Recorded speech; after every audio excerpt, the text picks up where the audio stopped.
I'm Joan Bakewell. I'm president of Birkbeck. I'm also a broadcaster, a writer, and a member of the House of Lords.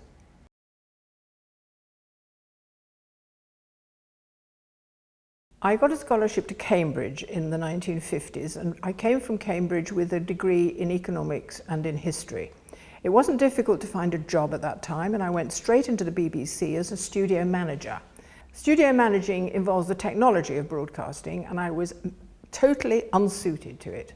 I made lots of mistakes, I did it badly, I didn't get good reports, so I knew that this was not a path I had to take.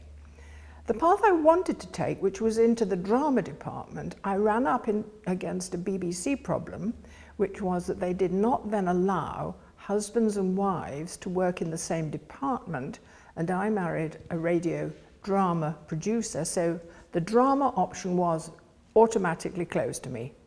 And in those days, we accepted that kind of limitation. I married when I was 22, and I had my children when I was 25 and 27.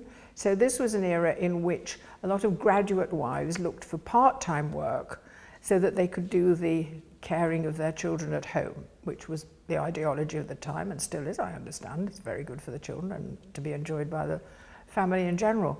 But nonetheless, I got restless. I got restless because child talk is not altogether engrossing. I wanted something else to do. And I looked around and remembered my time at the BBC and wondered how I couldn't use what I knew from that, which was that people used to arrive in the studio and read a text and go away and get paid £5. And I thought, I could do that. And so I started to approach people, and this is the clue really. I wrote to lots and lots of people, and 80% of them turned me down, and the 20% said, not at the moment, come back another day. And those letters I kept. 3 months later, I wrote to them all again. And very, very slowly, they gave me the opportunity to try and broadcast as myself and become a broadcaster. I was terrible to begin with, but there weren't as many people in those days clamouring for opportunity, and this was true across the whole of the patch. So that I did get through. They didn't expel me and say, you'll never do it again, because there are better people than you around. I persisted, and they allowed me to persist. That's a very important difference from today. And so I went on as a freelance, doing broadcasting in radio and eventually in television. I had a series throughout the 60s and 70s called Late Night Lineup. I did a series for Granada throughout the 70s, and then in the 80s I worked on Newsnight, and through the 80s and 90s I worked on Heart of the Matter, and then I had a series of my own after 2000. So I've been a sustainably employed broadcaster ever since, but I've been a freelance. I've not been on anybody's books. I've not had any maternity leave. I've not had any pension rights. I've not had any holiday rights of any kind. I've lived, as it were, on my wits. Of course, there's nothing guaranteed about being employed as a broadcaster, and on 2 occasions I was sacked by the BBC. As an insurance against this, I built up a career as a writing journalist, so that the one was there when the other fell away. So I managed to manipulate that quite satisfactorily. And of course, along the way, I began to take up other positions. I became the chairman of the National Campaign for the Arts. I sat on the board of the National Theatres. When you reach a certain age, you become eligible to sit on the boards of illustrious institutions. I was on the board of the Tate Friends, Tate Gallery, and so on. So I began to take a place in public life, which in a sense has accelerated more recently. I've become president of Birkbeck, which I take very seriously, and I also joined the House of Lords 3 years ago. The role in the House of Lords is actually not simply an honour, of course it's an honour, but it is actually a job. It was put to me that I would become a working Labour peer, which I do. I support their legislation, I answer the 3 lines whip, I sit on committees and so on. So I regard it probably as my last job, and I'm still doing it in my 80s.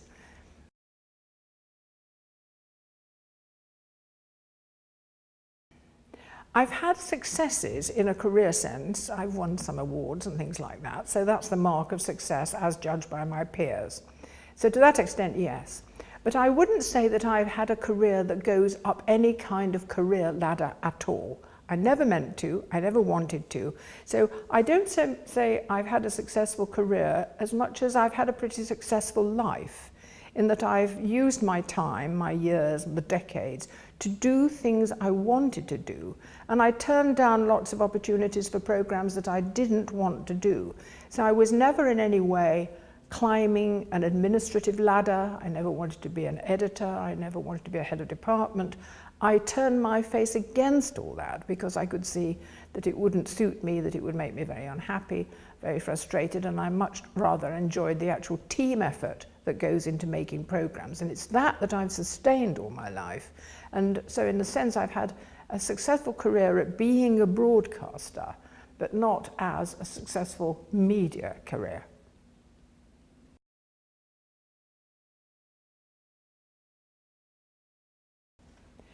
I think I had a very strong determination. I was quite clever, but I wasn't outstandingly clever. I didn't get a first-class degree. I was quite hard-working.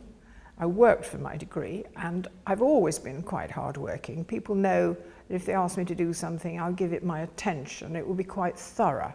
So an inclination to be, in a sense, quite persistent and quite thorough in what I do, and holding to my own sets of values. So this business of choosing what I did has been very much dependent on my inner life rather than an ambition for money or fame or anything like that. It's been governed by what I really wanted to do, what the real me wanted to do, how I wanted to spend my time. I enjoy spending my time in constructing things, programs, in collaboration with other people who are good at what they do and working as a team to make something that's really worth doing. That is what I've found I enjoy, and I've stuck to that rather than go swanning off applying for posh jobs in management or anything like that.